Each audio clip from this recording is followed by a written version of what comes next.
Now, what causes aggregate demand shocks?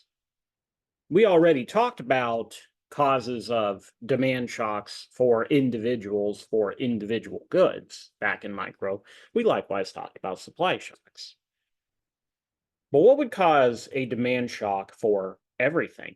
What would cause the consumer to want to spend more money? Well, Keynes is going to have an unconventional answer because Keynes blames it on the malignant influence of animal spirits. Okay, the animal spirits are a metaphor. Now, what Keynes brings to economics that kind of challenges the status quo of his day is that he deprioritizes rationality. When you think back to your earlier economists, like Adam Smith, and also like some of the other men that you will meet in the worldly philosophers, these 1700s, 1800s scholars, what they all share in common is this very strong Enlightenment era view that people are rational, people are smart, and they think through everything. And in some ways, now this is a fairly accurate way to describe how people go about making business decisions, but it is a simplification. And there are whole branches of economics, specifically behavioral economics, that exist just to challenge this. But Keynes is one of the first people to really move away from this idea, this world of men who are like marble busts, great thinker, doesn't make mistakes, doesn't have any foolishness, they're just a calculating machine. Because Keynes emphasizes emotion. It's funny because most of our classical economics was actually developed during the heyday of Romanticism, but it was very classical in its mindset. The values of economics were kind of out of date. It's like they lagged behind changes in the world of art. And in a similar way, Keynes is very much a romantic with his focus on the psychological, with his focus on internal states. And Keynes is also going to draw a little bit from psychology, another very young discipline that's just really starting to take off in this era. In particular, he's going to be interested in crowd psychology, the ways that people influence each other, the way that people feed off of each other for their ideas. And there's very much an aspect of the personal in all this when you consider what a wild and crazy dude Keynes is. You got Smith wandering around, lost in his head. And Smith, the space case, kind of sees the world as this elaborate machine or this like gestalt that is ordering itself dynamically. He's very mystical and he lives like a mystic. He lives like a secular monk, never marries. And then you got Keynes running around boozing and banging away. And he's very just driven by his own urges. And he sees his fellow men as a bunch of animals, driven by animal spirits.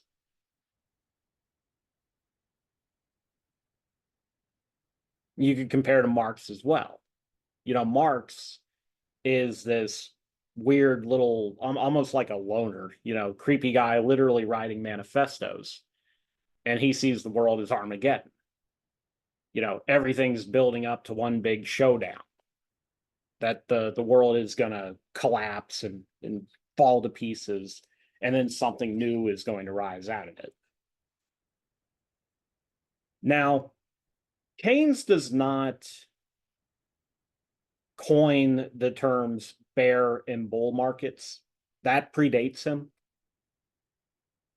But it's kind of what he has in mind, and it's a very good visual metaphor for what he means. So we're going to talk a little bit about bears and bulls. Now, your bear market refers to a stock market that is cautious, a stock market that is in decline, fearful investors. And it takes that name from the behavior of a bear. When you imagine a bear, what does it do? It lumbers around, it hibernates. Bears are cowards. Now, polar bears aren't. I wouldn't go recommend picking a fight with a polar bear or a grizzly bear. But, we live around black bears and brown bears, and they're cowards. I've seen videos of cats chasing bears out of people's yards. That is what's meant by the bear market.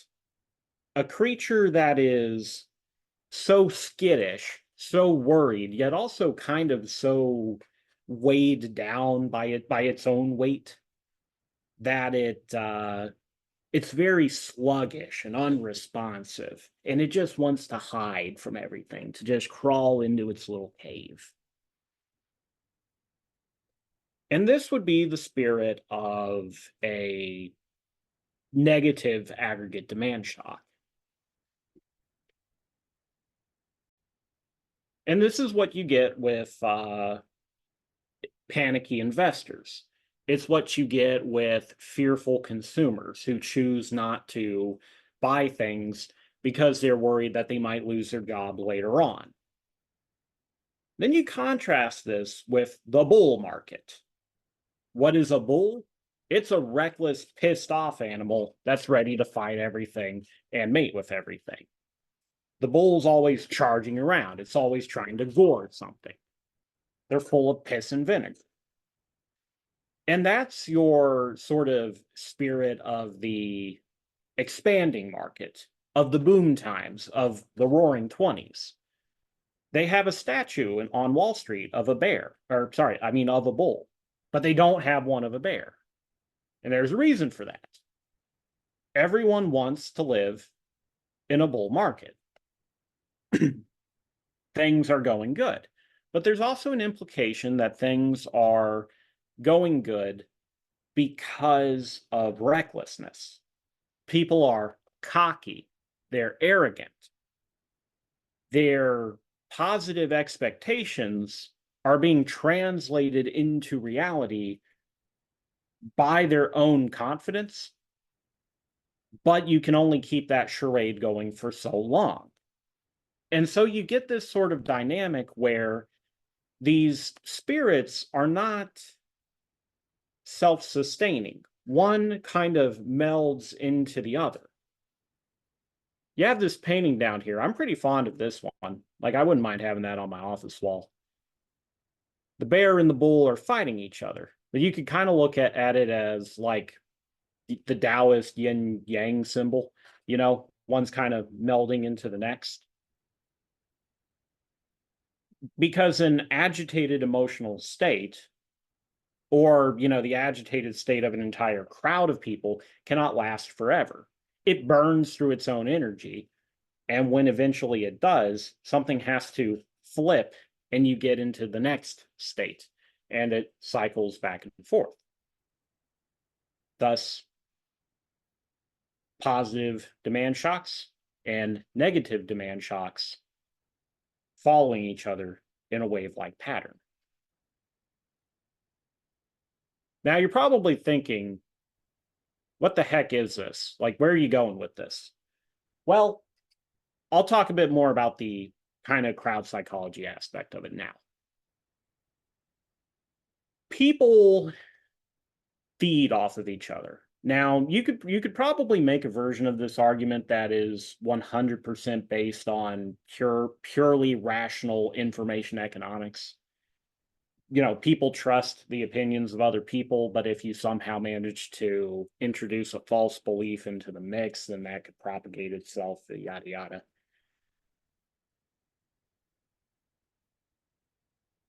I've already exposed you to an idea, haven't I? In the politics and failure lecture, that people are rationally ignorant. Information has a cost to gather, thinking through problems has a cost to gather. And that lecture, it was entirely focused on politics, but this applies to everything in life. It applies to your decision as a consumer to keep for like a better car or a better purchase on Amazon instead of just settling for, one that's cheap enough. And it applies to businessmen as well. Very often investors don't have all the relevant information on a market because that's impossible, but they gather enough that they feel fairly confident in it. And people have a tendency to trust other people, especially when they're in a large group, We're followers by nature, and rightfully so. Most people are dumbasses. Keep in mind, I don't go to me for investment advice. I don't invest. I don't know anything about that.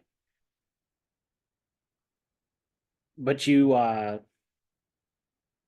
get these sorts of trends. You get this follow the leader stuff where there will be some mass, and it might start off very small, but some mass of people feel confident or fearful of a given market, and so that attracts in more people. But the problem is you get these feedback loops, right? Because once other people start to parrot them, if there's no way to distinguish between the more credible expert opinions versus the parrots, those parrots will attract their own parrots, and on it goes. And this is how something like a bubble begins to form. I don't really talk about bubbles at length in here, but the whole premise of a bubble is the value of the good or of the financial asset, whatever it is that people are trading, the value of it becomes unmoored from reality. Initially, there is some legitimate reason to want to buy a thing. There's some legitimate cause behind a positive demand shock. But that positive demand shock, and when you're talking, bubbles, usually you're talking people buying something to flip it, right? Buying it now to sell high later. It creates profits which attract other people, people who don't know the business as well as the people who are already in it. And so those people make worse judgments about its quality. And the more people want the item, the more bystanders it draws in. In our own day, you can think of something like cryptocurrency, right? Bitcoin speculation as being your prime example of this. But in the past, this has applied to things as diverse as, tomatoes and tulips.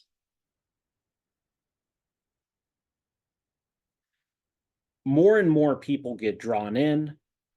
The average quality of information continues to fall. You have people who are buying it not because it has any inherent merit anymore, but just so that they can sell it on to the next fool. And the problem is, like a pyramid scheme, eventually you run out of fools. Every fool that could be tricked into this has been tricked into it. And so a great many people are left with an excessive amount of the asset. And as soon as they realize that there's no one to sell it to, the value of it plummets. It's a crowd psychology problem. The former Federal Reserve Chairman, Alan Greenspan, had a phrase he would use for it. He called it irrational exuberance. Everyone is so excited about how good the stock market is doing that they lose their senses. I prefer the term. Frankly, I think Greenspan's phrase is awful, very pretentious. I prefer the term contagious overconfidence. Other people are very overconfident, and it spreads to other people because they believe in the wisdom of a crowd. It's infectious.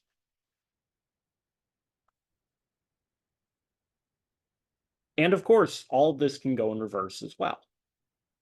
When the panic begins, it can go far beyond the legitimate scope of it.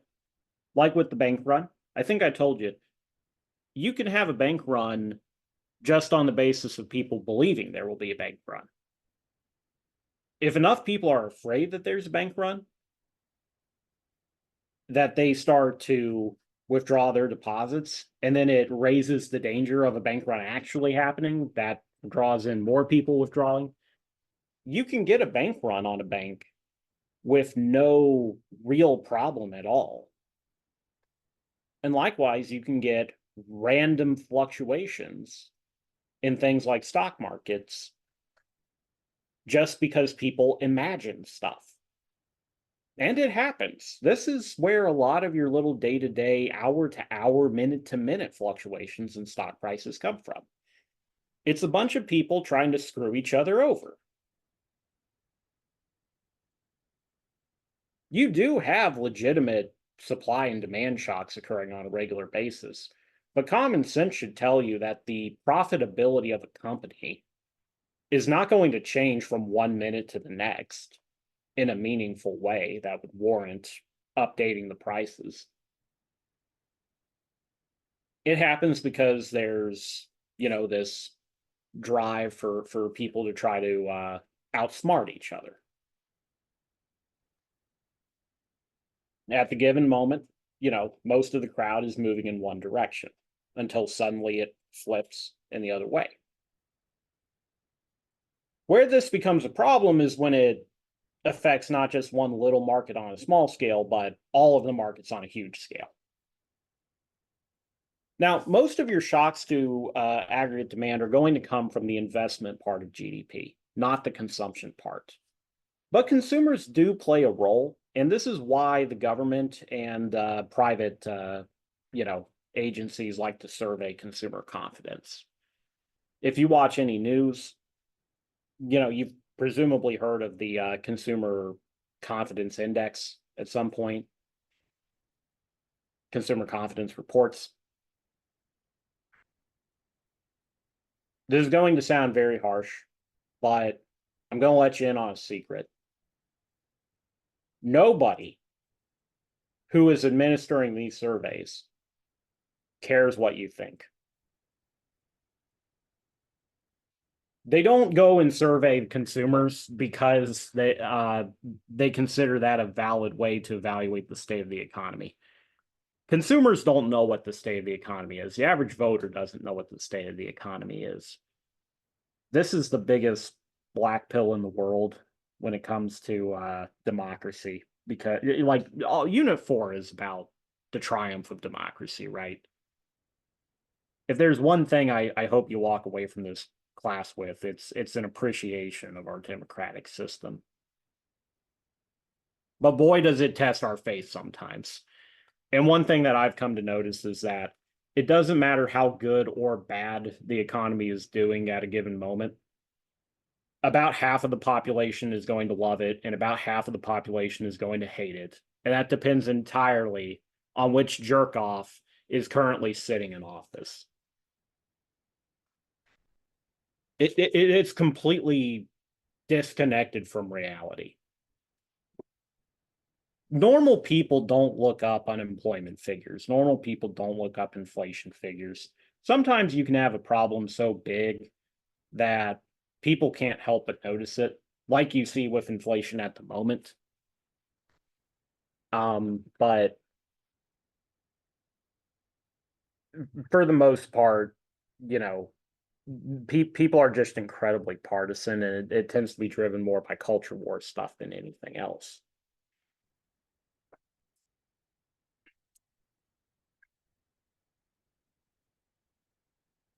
But people do think more seriously about their own future. Are you afraid that you won't be able to buy groceries a month from now? Are you afraid you're going to lose your job? Stuff like that.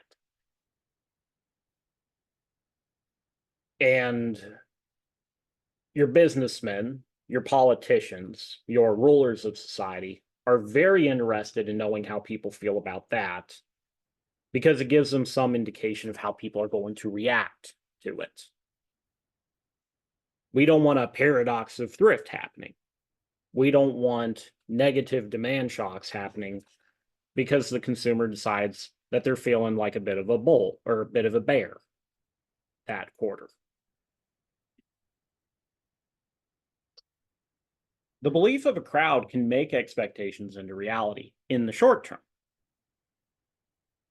And that gives them a lot of power. And this is why, in the same way that currency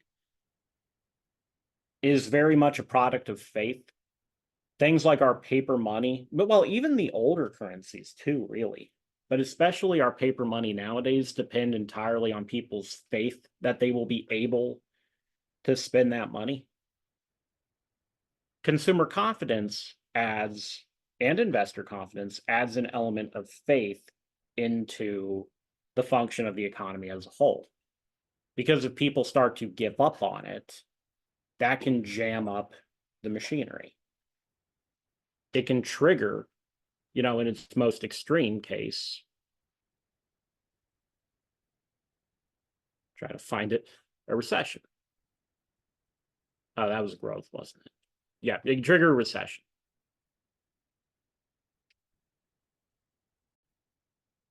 So, why worry about the business cycle?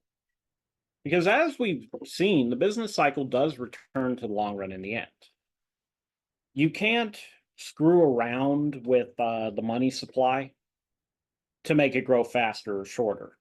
It doesn't work. You'll always wind up at the limits of your resources, at the limits of your production techniques.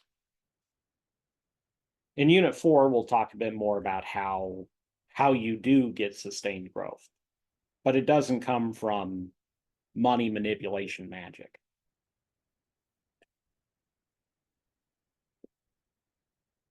Well, way back in topic 2.1, price controls and central planning, I told you of that economic calculation problem. This issue that makes it impossible for a command economy to function efficiently. Markets have their flaws. We spent an entire unit talking about ways that they can break down. But in general, the markets are snappy and fast.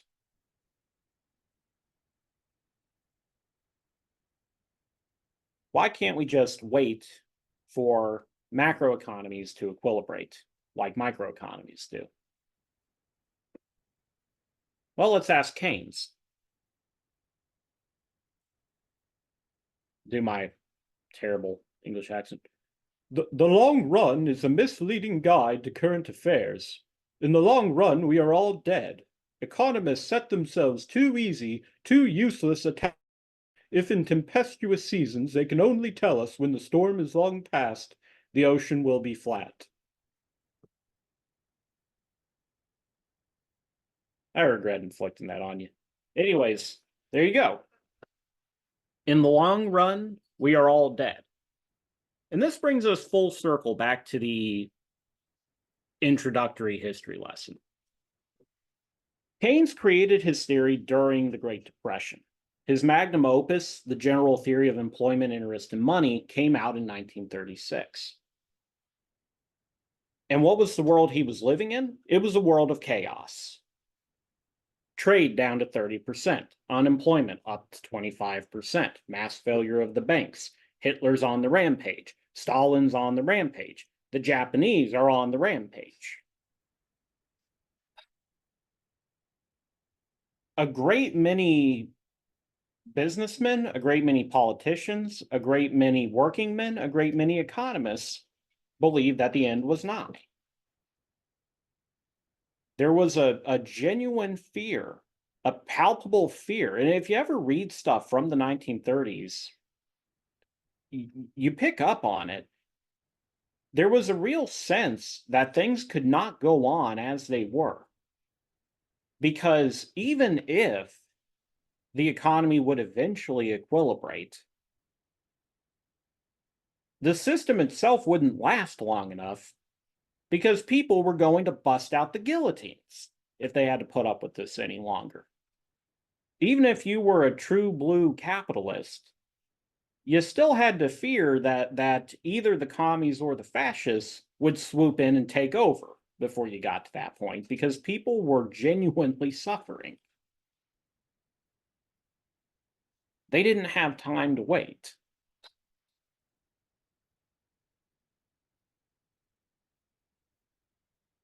So one point that I didn't really make, but should have, was whenever demand falls, factor demand falls with it.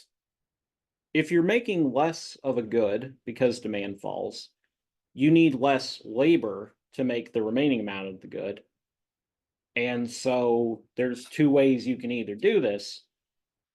Either you cut people's hours or you cut people. And the wages definitely get cut as well. Negative demand shock drives down both the price and the quantity.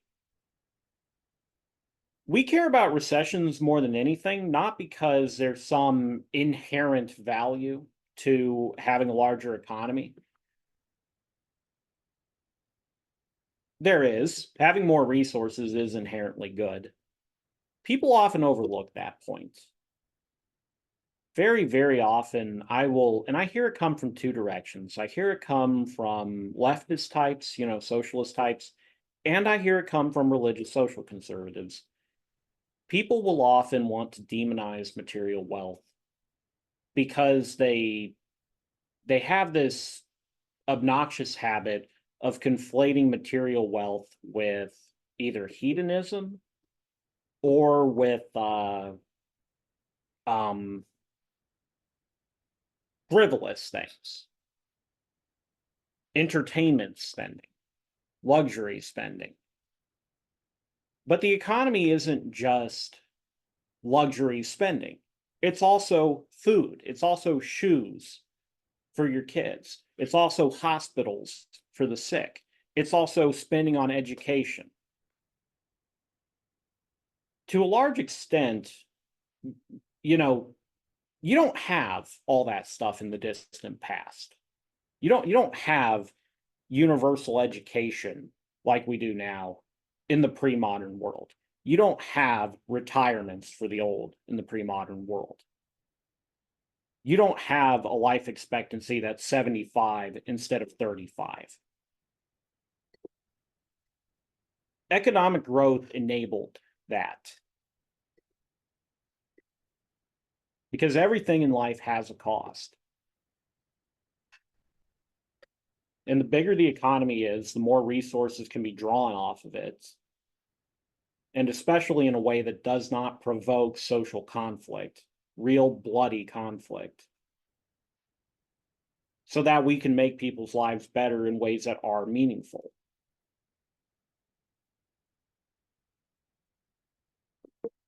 That's why growth matters in the long run. In the short term, our biggest concern is unemployment. People suffer whenever there's a recession. And when they're suffering, they're desperate for a cure. And what Keynes did was he offered a proposed cure that could compete with the cure of Mussolini and the cure of Marx. And his cure was stimulus. What if we could just artificially raise the aggregate demand? All of our troubles have come from the aggregate demand declining. What if we can push it back where it should be? Oh, so there you go. Keynes says, what if we took the aggregate demand and put it somewhere else? And this is what our next two topics, the last two topics of this unit, are going to revolve around. How do we move the aggregate demand? Because there's going to be two different approaches to this. One way focuses on the spending side of things, PY. What if we can just directly change the amount of spending through the government by either cutting taxes or raising government spending.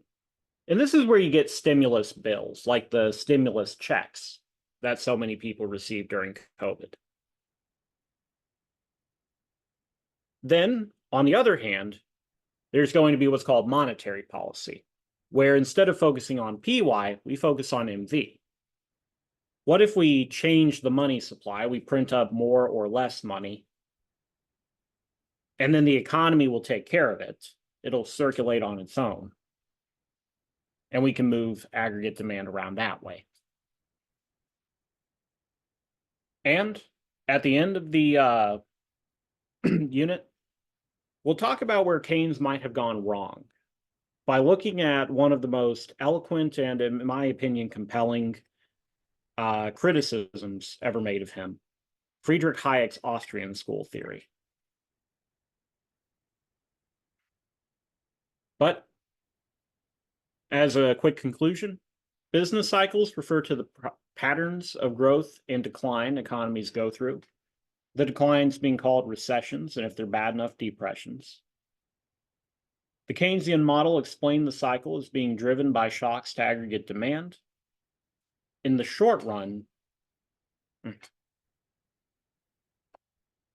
Mayday, Mayday, 1, 2, 3. But we'll get into that in the next one. See you then.